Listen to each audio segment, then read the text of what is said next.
In this video, I'm just going to go over some miscellaneous tools that you can use in your real estate research. So the first is how to look for the school district boundaries. So I just have pulled up here the Sacramento City Unified School District, and if you just search Sacramento City Unified School District boundary map, then this was the first link. And so if you read through here they have a link here to determine your child's school of attendance based on school boundary. They have a nice little neighborhood school locator. Okay, so I've just pulled up this map. Once I clicked the link, this is what came up. And so now I'm just going to put in the address of a listing that I just looked up on Redfin. It's kind of just a random address. So let's see what comes up here. So it found it. Okay, so let's zoom to it. And so here you can see that it tells me that it's Susan B. Anthony Elementary, and it is John Still Middle School, and it is in Luther Burbank High School. And it also it looks like it pulls up, it's right on the border. You can see that the green highlight here is for Luther Burbank. So I'm right on the border. So you can see why looking up the address is so important, because if I had just been on this subdevelopment right across the backyard is basically facing, then you're just going to be in a different school district. So again, that's why just confirming the school district of a property you're looking at is important, because the borders are looks you can look at the shape here. It's not really following a coherent kind of pattern. So you just want to make sure, and just randomly, this property happened to just be on the border. So you just want to make sure that you're double checking this, especially on property that you're making offers on or are renting, and you're renting for the school district. So you just want to make sure that you check this. So each school district should have something similar. You may have to call in to a school district and give them the address to find out if they don't have an online tool like Sacramento Unified does.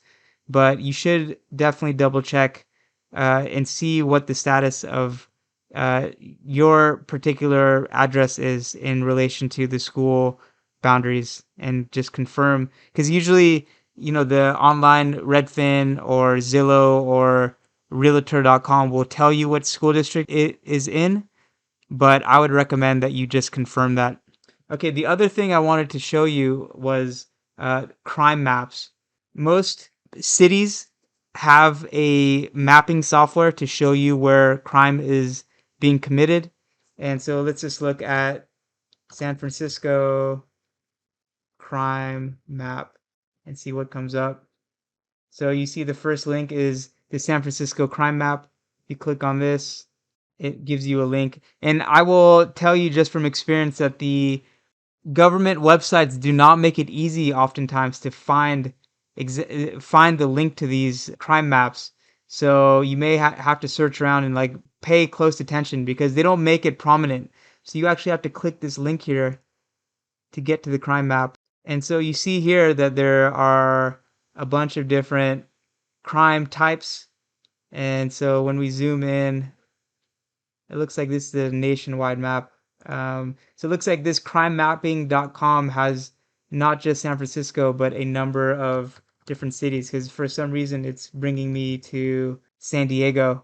So if I search San Francisco, let's see what comes up. So just looking at this map and just kind of knowing what I know about San Francisco, this just seems very under reporting of crime, because I know in the Tenderloin district, there's going to be more than just whatever we see here, 7 crimes in the last 4 weeks. So, I would be a little skeptical of this. I'm not sure exactly what's going on here, but, you should look for this and see if there's good data, because there are certain cities that do have really good websites. I know where I live in Sacramento, the website is very comprehensive, but it looks like in San Francisco they're not really. It seems like only BART PD is reporting stuff here. I can see the BART police is the it seems like the only ones that are really reporting anything here. So that's interesting. It's interesting that the San Francisco PD linked to this, yet they're not really reporting any crime on here. So yeah, be just aware. Use common sense too. But now let's just go to Sacramento, and I can show you that because I know that that's a good one. Okay, so this is what we have for Sacramento, um, and this is kind of the downtown area. You can see that there's different crimes. Like this is looks like something was thrown at a vehicle. Looks like there's petty theft. License plate was stolen. Grand theft, recycled material. So this is probably a construction site. That's what I'm guessing. And there was some stuff that was stolen there. Looks like there was a robbery, purse snatch. So if you look here, there's a date range. I'm assuming that it's probably pretty narrow. Yeah, it's just the last week. But if you want to get a sense of kind of a broader sense of the crime, let's go back a month and see what it looks like. So yeah, obviously it's going to pop up a lot more stuff. And you can see, different types of crime, arson, and then you can filter on the types of events. Like if you don't really care, if you just want to know about violent crime, for example, you can just leave assault. Let's just leave residential burglary, robbery.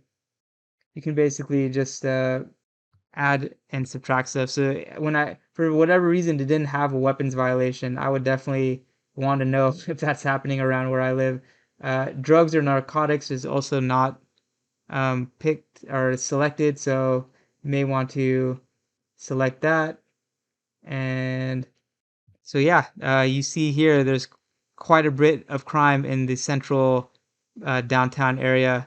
Just living here, I know that there are quite a lot of homeless people in this area. So not surprised that there's quite a few drug violations. Looks like there's some weapons, possession of a nunchuck. Okay, so that is not too concerning. Altered marks on a firearm, so probably someone with a gun that with the serial number scraped off. Robbery of a business. So I think this is useful information. Clearly, there's a lot of crime in this area, but East Sac, there's just some vehicular, some theft from automobiles. Much less crime in this area. So it's worth knowing. This is a good information. Having lived in this very high crime area, if you just look at the map, for now 6 years. A lot of this happens at night, and so if you just don't go out at night, or you be a little more safe, and it happens just within a lot of the, it's just happening a lot with the homeless community.